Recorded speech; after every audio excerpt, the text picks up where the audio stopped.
រិចល្អផោផងអោកនឡងចំរំចំប្រេបោថាសូមអាណិតផងណាចាំកិនសិនបងបារិចហើយព្រមណាងលោកអើយបងចង់បីត្រកងទេប្រងស្នេហ៍តាអូនរីក្នុងរបងមេត្តាផងព្រោះបងស្រឡាញ់តែកាសូមតែសួរបាំងប៉ាខ្លាចលោកថាទេចាំថ្ងៃក្រោ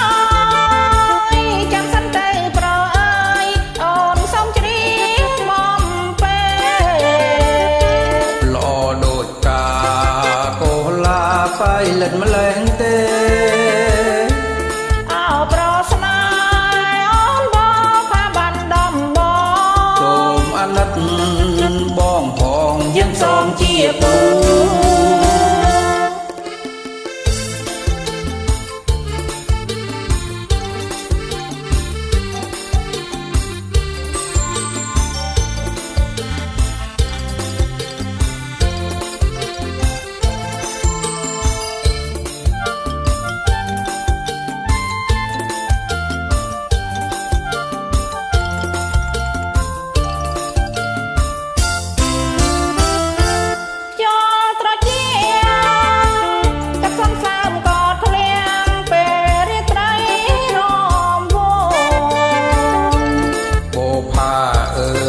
គ្រប់ពណ៌រីកល្អផោផងអោកនឡងចំរំចំក្រេបោថាសូមអាណិត